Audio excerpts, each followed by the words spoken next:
नमो अरिहंताणं नमो सिद्धाणं नमो आर्याणं नमो वज्राणं नमो लोहे शब्रशावणं।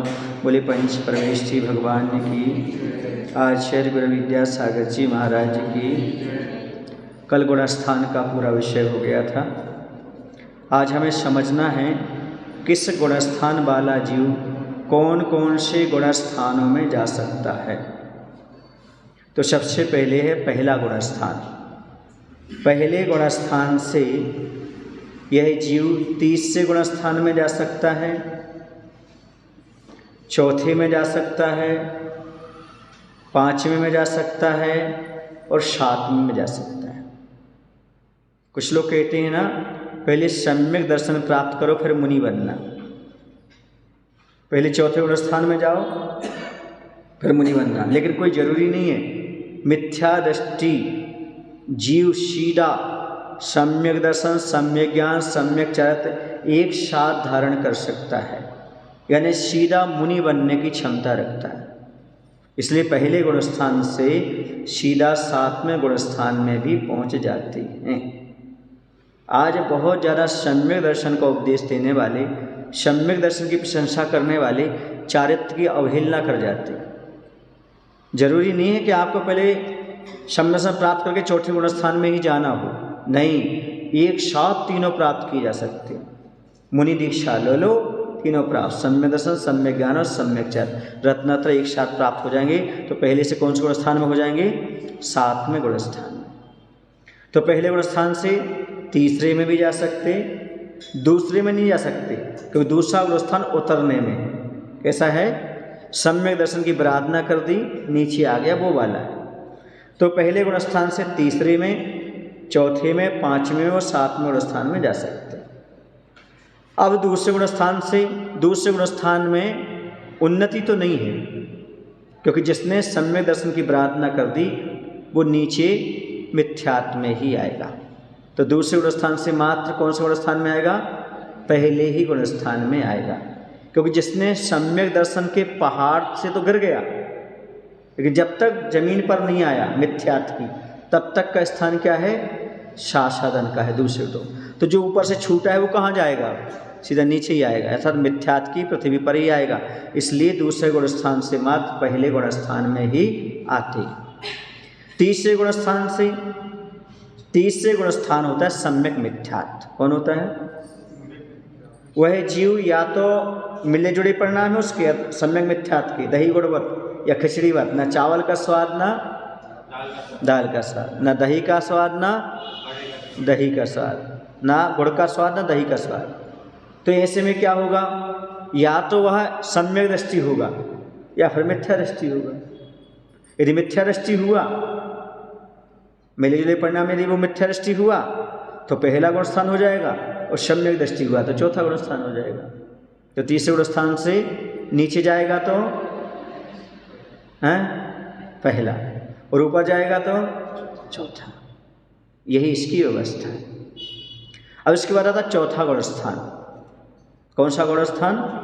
चौथा गुणस्थान। चौथे गुणस्थान से नीचे आएगा तो तीसरे गुणस्थान में भी आ सकता है, दूसरे में भी आ सकता है और पहले में भी आ सकता है।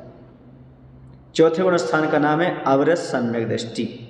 जैसे आप हो, अभी आपकी दो प्रतिमाएं भी नहीं हैं, आप अविरत हो, लेकिन यदि आपको सम्यक दर्शन है तो आप अविरत सम्यक दृष्टि कहला सकते। तो इस चौथे गुणस्थान से तीसरे में आ सकते हो, यानी आपके मिले जुले परिणाम भी हो सकते हैं। वहाँ आपने मिथ्या छोड़ा भी नहीं या सम्यक को अपना लिया, यानी रागी दूषी देवी देवताओं को ही पूजने लगे और सच्चे वीतराग प्रभु भी पूजने लगे, तो मिले जुले परिणाम हो गए। ऐसा समझें? तो तीसरे में पहुँच गए। और यदि सम्यक दर्शन की प्रार्थना कर दी आपने तो दूसरे में पहुँच गए, और मिथ्यात्व में पहुँच गए पहले में तो पहले में पहुँच गए। तो उतरते में, गिरने में कितने हो गए? तीसरा, दूसरा और पहला, और चढ़ने की अपेक्षा पांचवा और सातवां। यदि अनुव्रत ले लिया आपने, चौथे गुणस्थान में थे आप, सम्यक दृष्टि थे, यदि किसी ने सम्यक दृष्टि ने अनुव्रत ले लिया, दो प्रतिमाएं आदि धारण कर ली, लक्षुल्लक की पदवी प्राप्त कर ली है, तो वह जाएगा पांचवें गुणस्थान। और यदि वह मुनि बन गया तो सीधा जाएगा सप्तम गुणस्थान। कौन से गुण स्थान में जाएगा? क्योंकि दीक्षा लेते ही पहले सप्तम गुण स्थान होता है, पर बाद में छठा हो जाता है। अंतर मुहूर्त में बदलता रहता है या संख्यात बार बदलता रहता है, छठा सातवां, छठा सातवां। छठे सातवें गुण स्थान रूपी झूले में मुनिराज झूलते रहते हैं। ये चौथे गुण स्थान का क्रम हो गया, गुण स्थानों का आरोहण और अवरोहण का। अब पांचवें गुण स्थान में पहुंचते हैं। तो पांचवें गुण स्थान का जीव नीचे कहाँ तक आ सकता है? कौन से गुण स्थान में? तो पांचवें गुण स्थान का जीव चौथे में भी आ सकता है, यानी उसकी व्रत नहीं रही लेकिन सम्यक दर्शन रहा। तीसरे में भी आ सकता है, दूसरे में भी आ सकता है, और पहले गुण स्थान मिथ्यात्व में भी आ सकता है। समझ गए? किसी अनंतान मंडी में से किसी क्रोध मान मायलो किसी एक का उदय आ गया तो पहले दूसरे गुण स्थान में आ जाएगा, और दूसरे गुण स्थान का नियम से कहाँ आएगा? फिर नीचे गुण स्थान में आ जाएगा। ऊपर सप्तम गुण स्थान में दीक्षा लेगा तो सीधा सप्तम गुण स्थान में पहुंचेगा, और उसमें मतलब आरोहण करेगा, ऊपर पहुंचेगा तो मात्र सातवें गुण स्थान पर सीधा पहुंच जाएगा। फिर छठवें गुण स्थान से, छठवें गुण स्थान का जीव पांचवें में आ सकता है। कोई मुनि महाराज हैं, द्रव्यलिंग हो सकता है तो पांचवा गुण स्थान, चौथा गुण स्थान, तीसरा गुण स्थान, दूसरा गुण स्थान और पहला गुण स्थान, पांचों गुण स्थान में आ सकता है नीचे के। समझ गए ना? छठे गुण स्थान वर्ती मुनिराज। यदि ऊपर जाएंगे तो सातवें गुण स्थान में। बस इतनी ही व्यवस्था है छठे गुण स्थान की। ऊपर जाएंगे तो सातवें गुण स्थान में, नीचे आएंगे तो 5, 4, 3, 2, 1 ये पूरे गुण स्थान नीचे तक के कवर कर सकता है। अब सातवें गुण स्थान से, सातवें गुण स्थान से नीचे आएंगे तो छठे में, उनका तो चलता रहता है छठा सातवां। और यदि मरण हो रहा हो उन महाराज का तो चौथे गुण स्थान में, क्योंकि वह देव पर्याय में जाएंगे। कहाँ जाएंगे? तो वहाँ चौथा गुण स्थान हो जाएगा मरण के समय। इसलिए सातवें गुण स्थान से छठवां या चौथा गुण स्थान, और बढ़ते क्रम में आठवां गुण स्थान श्रेणी मान लेंगे, छपक श्रेणी या उपसम श्रेणी, तो आठवां गुण स्थान हो जाएगा उनका। उतरने में छठवां और चौथा, और चढ़ने में आठवां सातवें गुण स्थान वाले का। ऐसा समझे? कोई मुनि महाराज थे, उनको श्रेणी माना तो आठवें गुण स्थान में जाएंगे, और मान लो नीचे आएंगे तो छठे में सातवें तो होते रहते हैं, लेकिन यदि मरण की अपेक्षा लें चौथा गुण स्थान हो जाएगा उनका। फिर आठवें गुण स्थान से, आठवें गुण स्थान से नीचे आएंगे तो सातवें गुण स्थान में, और यदि आयु समाप्त हो ना हो, मरण होना हो तो चौथे गुण स्थान में। सातवें में या चौथे गुण स्थान में आना होगा नीचे। कौन से गुण स्थान वर्ती का? आठवें गुण स्थान वर्ती का। और ऊपर नौवां गुण स्थान रहेगा। आठवें से कौन से गुण स्थान में पहुंचेंगे? नौवें गुण स्थान में पहुंचेंगे। अब नौवें गुण स्थान वाले मुनिराज यदि नीचे आएंगे तो आठवें गुण स्थान में, और मरण की अपेक्षा वही चौथे गुण स्थान में, और ऊपर का क्रम 10वें गुण स्थान में। 9 के बाद एक बढ़ जाएगा तो क्या हो जाएगा? 10 हो जाएगा। समझ गए? अब इसके बाद आता है, यहाँ की व्यवस्था ऐसी है। अब 12वें गुण स्थान से, 9वें के बाद कौन सा गुण स्थान? 10वां गुण स्थान आएगा। 10वें गुण स्थान की व्यवस्था क्या है? तो 10वें गुण स्थान वाले यदि नीचे आएंगे तो 9वें गुण स्थान में एक गुण स्थान का प्रतीक का हो रहा है, और यदि मरण की अपेक्षा लेंगे तो कौन सा गुण स्थान बन जाएगा? चौथा गुण स्थान बन जाएगा। ठीक है ना? ये दो गुण स्थान बन रहे हैं, एक उसके बाद वाला और एक मरण की अपेक्षा चौथा। ठीक है? जैसे मान लो 7वें में तो 6वें में आए, और मरण की अपेक्षा चौथा। जैसे 8वें में थे तो 7वें में आए, मरण की अपेक्षा चौथा। जैसे 9वें गुण स्थान में थे तो 8वें में आए, मरण की अपेक्षा चौथा। जैसे 10वें गुण स्थान में थे तो 9वें में आए, मरण की अपेक्षा चौथे में। और यदि ऊपर जाएंगे तो 2 श्रेणियां होती वहाँ, उपसम श्रेणी और छपक श्रेणी। तो जो उपसम श्रेणी वाले हैं वह 11वें गुण स्थान में जाएंगे, जो छपक श्रेणी वाले हैं वो 12वें गुण स्थान में जाएंगे, क्योंकि जो छपक श्रेणी वाले होते हैं वह 11वें गुण स्थान में नहीं जाते, 10वें से सीधे 12वें में जाते हैं, क्योंकि वो मोहिनी कर्म की छपना कर देते, क्षय कर देते। और जो उपशम करते हैं वह उपशम श्रेणी वाले 11वें गुण स्थान तक जाते हैं, और 11वें गुण स्थान से नियम से नीचे आना पड़ता है। चलिए 11वें गुण स्थान में लगाते हैं अपन। तो 11वें गुण स्थान से नीचे 2 कारणों से आते हैं। 11वें गुण स्थान का काल कम है इसलिए नीचे आना पड़ता है, या मुनि महाराज का आयु क्षय होना हो तो नीचे आना पड़ता है। तो आयु क्षय की अपेक्षा चौथा गुण स्थान मरण होने से, क्योंकि अब देवपर्याय में जाएंगे तो वहाँ संयम ही है, इसे चौथा गुण स्थान, ठीक है। और चढ़ने में नहीं, उतरने में 10वां भी हो सकता है और चौथा भी हो सकता है। मरण की अपेक्षा चौथा और वैसे 10वें गुण स्थान में आएंगे, ठीक है। 11वें से नीचे आना 10वें गुण स्थान में, मरण की अपेक्षा चौथे गुण स्थान में। 12वें गुण स्थान से नीचे आना नहीं होता, मोहिनी कर्म का क्षय हो गया और ऊपर जाना ही होगा। तो 12वें गुण स्थान से सीधे 13वें गुण स्थान में केवल ज्ञान की प्राप्ति, संयोग केवली थी, नीचे आना नहीं अब 12वें गुण स्थान से।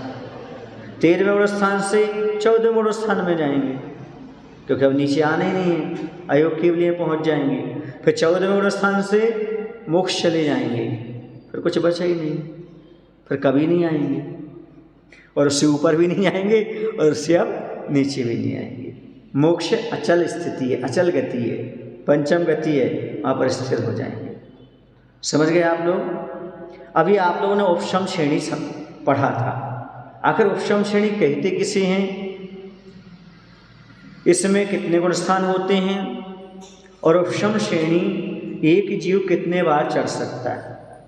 वैसे कल किसी ने प्रश्न किया था, इसका उत्तर भी दिया था, और दे देते हैं। जहाँ चारित्र मोहिनी कर्म का उपशम करता हुआ जीव आगे बढ़ता है वह उपशम श्रेणी है।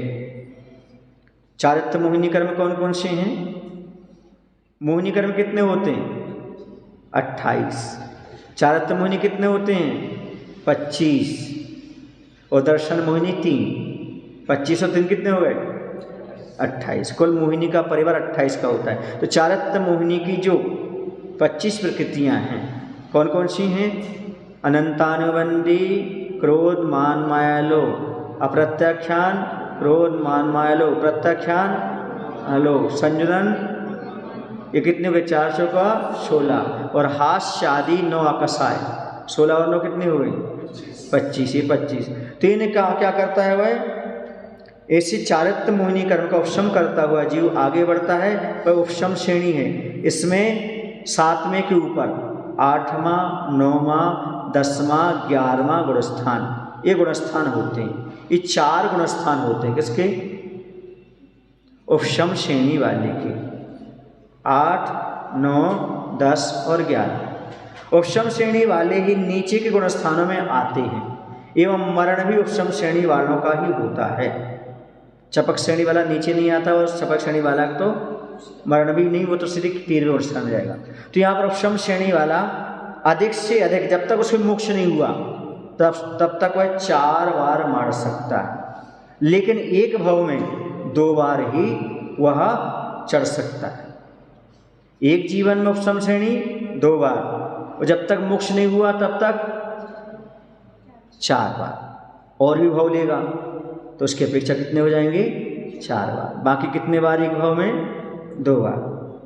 5वीं बार यदि चढ़ेगा तो निश्चय से छपक श्रेणी ही चढ़ेगा, क्योंकि इसे मोक्ष ही जाना है।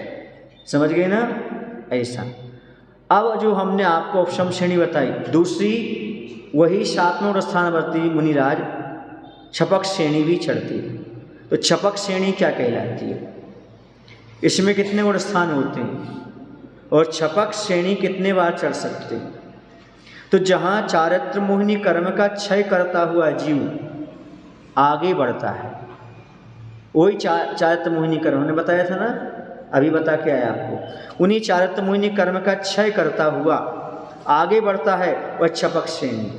इच्छा एक सम्यक दृष्टि हो जाएगा। कौन हो जाएगा ये? हाँ, इसमें 8वां, 9वां, 10वां और 12वां गुणस्थान होगा। उसमें 11 था, यहाँ पर क्या आ जाएगा? गुणस्थान चारों रहेंगे, लेकिन उसमें 11वां था, इसमें क्या आ जाएगा? 12वां, क्योंकि इसने छपना कर दी मोहिनी कर्म की। आया समझ में? चारित्र मोहिनी कर्म का छपन करते हुए, क्षय करते हुए जो श्रेणी चढ़ता है, आगे बढ़ता है, और छपक श्रेणी कहलाती है। यह जीव नियम से मोक्ष जाएगा, उसी भाव में मोक्ष जाएगा, ये लौटेगा नहीं, क्योंकि इसने क्षय कर दिया। तो 8वें, 9वें, 10वें और 12वें गुणस्थान में जाता है। इसमें मरण नहीं होता, एवं जीव एक ही बार छपक श्रेणी चढ़ता है और मोक्ष को प्राप्त कर लेता है। इसकी कंडीशन ऐसी, किसकी? छपक श्रेणी वाले की ऐसी स्थिति हुआ करती।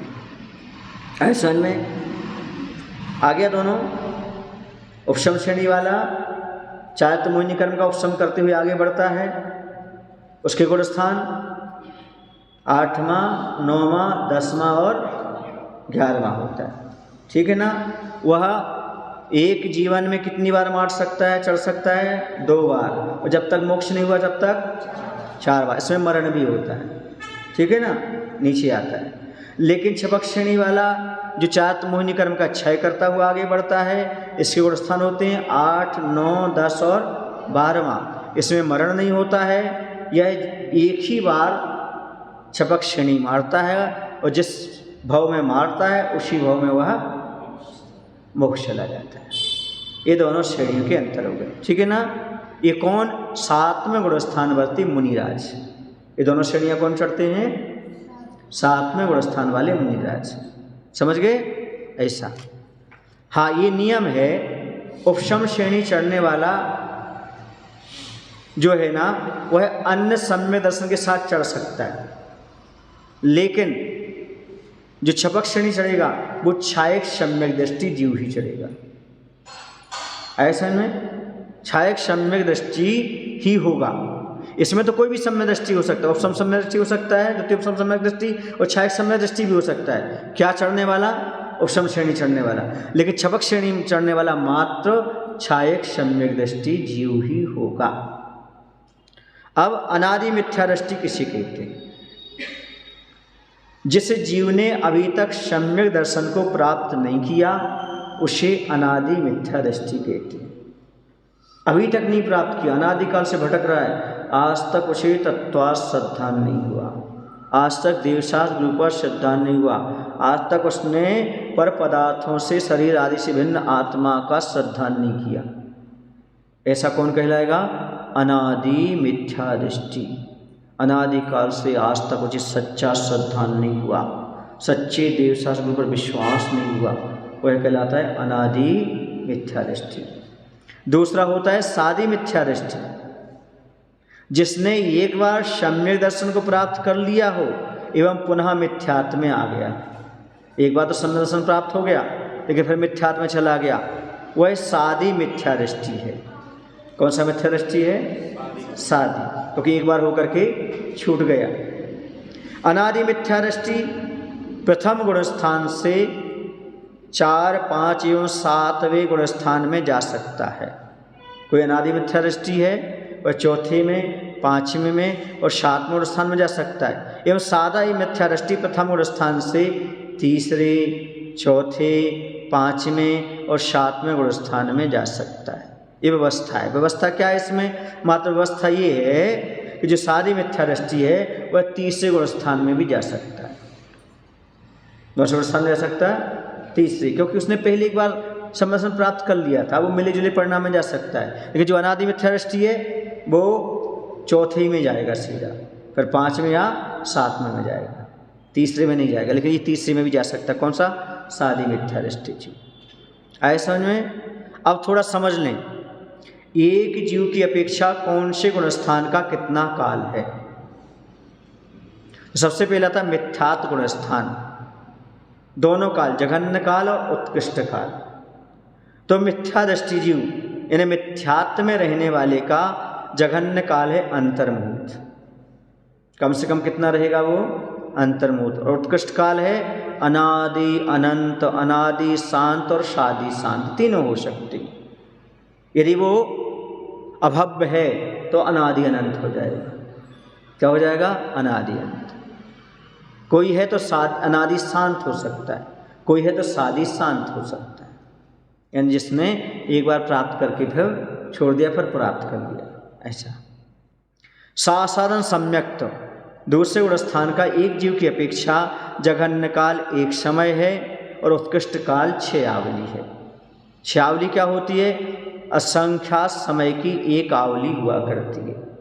समय कितना होता है? ये काल की सबसे छोटी इकाई जो हमारी गणना में नहीं आ सकती। किसी ने एक बार बोला था कि कहीं पाया है हमने समय का 1 सेकंड का 24वां भाग, पर ये हमें समझ में नहीं आया था। तीसरा, मिश्र या सम्यक मिथ्यार्थ, यानी तीसरे गुण स्थान का एक जीव की अपेक्षा जघन्य काल अंतर्मुहूर्त और उत्कृष्ट काल भी अंतर्मुहूर्त ही है। किसका? तीसरे गुण स्थान का। फिर वह या तो पहले में आएगा या फिर वह चौथे में जाएगा। अवरस्त सम्यक्त, यानी चौथे गुण स्थान वर्ती का जघन्य काल है अंतर्मुहूर्त और उत्कृष्ट काल है 1 समय कम 33 सागर एवं 9 अंतर्मुहूर्त कम 1 पूर्व कोटि। 33 सागर हो गया किसकी अपेक्षा? स्वर्ग की अपेक्षा, सर्वासिद्धि के दिव्य। और 9 अंतर्मुहूर्त कम 1 पूर्व कोटि कहाँ का हो गया? मनुष्य की अपेक्षा, जो पूर्व कोटि वर्ष की आयु वाले मनुष्य होते हैं उनकी अपेक्षा हो गया।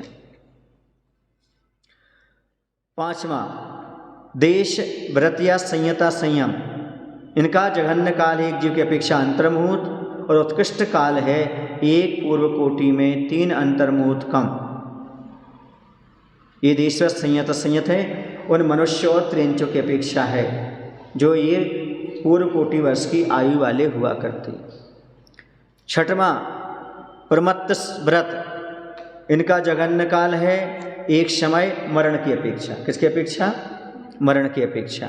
और उत्कृष्ट काल है अंतर्मुहूर्त, क्योंकि अंतर्मुहूर्त में 6ठे 7वें में आती रहती। अप्रमत्त व्रत का भी ऐसा ही है, अंतर्मुहूर्त मरण की अपेक्षा है, उत्कृष्ट काल नहीं, 1 समय मरण की अपेक्षा है और उत्कृष्ट काल अंतर्मुहूर्त है। यही अपूर्वकरण की व्यवस्था है, यही अनिमित्तीकरण की व्यवस्था है, यही सूक्ष्म संप्राय का काल है और यही उपशांत मोह का काल है। मतलब मरण की अपेक्षा 1 अंतर्मुहूर्त यानी 1 समय और उत्कृष्ट काल अंतर्मुहूर्त। अंतर्मुहूर्त समझ गए आप लोग? क्या? 1 समय से लेकर के 48 मिनट के भीतर अंतर्मुहूर्त के बहुत सारे भेद हो जाते हैं। ये 11वें गुण स्थान तक चलेगी व्यवस्था, 6वें से लेकर के 11वें तक जघन्य काल 1 समय, उत्कृष्ट काल अंतर्मुहूर्त। अब 12वें गुण स्थान क्षीण मोह में जघन्य काल एक जीव की अपेक्षा अंतर्मुहूर्त और उत्कृष्ट काल भी अंतर्मुहूर्त। संयोग केवली का जघन्य काल अंतर्मुहूर्त, उत्कृष्ट काल 1 पूर्व कोटि में 8 वर्ष 8 अंतर्मुहूर्त कम करके। ऐसा क्यों? क्योंकि कोई पूर्व कोटि वर्ष की आयु वाला मनुष्य है, उसने 8 वर्ष अंतर्मुहूर्त बाद दीक्षा ली, तत्काल केवल ज्ञान हो गया। कितने वर्ष की उम्र में? 8 वर्ष अंतर्मुहूर्त की। तो वह केवल ज्ञान कब तक बना रहेगा? जब तक उसकी 8 वर्ष की आयु निकाल दो, 8 अंतर्मुहूर्त पूरा 1 पूर्व कोटि तक फिर उसका केवल ज्ञान बना रहेगा। भ्रमण करते रहेंगे केवल ज्ञान के साथ, विहार करते रहेंगे। ये संयोग केवली का। और अयोग केवली का एक जीव की अपेक्षा जघन्य काल अंतर्मुहूर्त और उत्कृष्ट काल भी अंतर्मुहूर्त। मात्र 5 ह्रस्व स्वर इतना बोलने का काल है मात्र। इतने में कितना हो जाता है? मोक्ष चले जाते हैं। एक समय में 7 राजू पार कर जाते हैं। आ गया इस समझ में? और लेना क्या? और पढ़ना है? कितना बहुत? थोड़ा सा और, चलो। एक प्रश्न और पढ़ लेते अच्छे से। मरण किन किन जीवों का नहीं होता? सम्यक मिथ्यात्व गुण स्थान में, अर्थात तीसरे गुण स्थान में मरण नहीं होता। कौन से गुण स्थान में? मिले जुले परिणामों के साथ मरण नहीं होता। निर्वृत्ति या पर्याप्त अवस्था को धारण करने वाले मिश्र का योगी इनका भी मरण नहीं होता। जैसे कोई जीव दूसरी पर्याय में जन्म लेने जा रहा है, उसने अपनी शरीर आहार आदि पर्याप्तियाँ शुरू कर दी, लेकिन जब तक उसकी ये पर्याप्तियाँ पूर्ण नहीं हो जाती तब तक वह कहलाता निर्वृत्ति अपर्याप्तक अवस्था। तब तक ये मिश्र का योगी माना जाएगा। उस समय उसका क्या नहीं होगा? मरण नहीं होगा। फिर आता छपक श्रेणी में। कोई छपक श्रेणी चढ़ रहा है, छपक श्रेणी बताई थी ना, चारित्र मोहिनी कर्म का क्षय करके सीधा 12वें स्थान में जाएगा केवल ज्ञान, वहाँ तो छपक श्रेणी में उसका मरण नहीं होगा। उपशम श्रेणी चढ़ते हुए अपूर्व कर्ण गुण स्थान के प्रथम भाग में कहाँ मरण नहीं होगा? उपशम श्रेणी चढ़ रहा है, उस समय अपूर्व कर्ण गुण स्थान के प्रथम भाग में मरण नहीं होता। प्रथमोपम सम्यक्त में, प्रथमोपम सम्यक के काल में जीव का मरण नहीं होता। 13वें गुण स्थान में मरण नहीं होता। केवली भगवान है, अभी 14वें गुण स्थान में जाएंगे, उसके बाद पंडित मरण होगा 14वें में, 13वें गुण स्थान में नहीं होगा। सप्तम पृथ्वी नरक के द्वितीय तृतीय चतुर्थ गुण स्थान में, क्योंकि सप्तम नरक का जीव मर कर के नियम से त्रेंच बनता है, इसलिए वह जो है ना या तो दूसरे गुण स्थान में होगा या फिर वह पहले गुण स्थान में, नहीं पहले गुण स्थान में मात्र होगा। कौन से गुण स्थान में होगा? द्वितीय और तृतीय चतुर्थ स्थान में होगा तो उसका मरण नहीं होगा। सप्तम गुण स्थान वाला जीव नियम से त्रेंच बनता है, इसलिए मिथ्यात्व में उसे मरण के समय आना पड़ता है। इसे दूसरे तीसरे और चौथे गुण स्थान में उसका मरण नहीं होगा। अनंतानुबंधी कसाय की विसंयोजना करते समय करके मिथ्यात्व गुण स्थान को प्राप्त होने वाले जीव अंतर मुहूर्तक मरण को प्राप्त नहीं होते। उसने अनंतानुबंधी कसाय की विसंयोजना कर दी और मिथ्यात्व गुण स्थान को प्राप्त हो गया है, तो वह जीव अंतर मुहूर्तक मरण को प्राप्त नहीं होगा। एवं कृकृत वेदक सम्यक दृष्टि का मरण नहीं होता। कृकृत वेदक समझते हो? जो छायक सम्यक दर्शन के अभिमुख हो जाता है, ऐसे जीव का मरण नहीं होता है।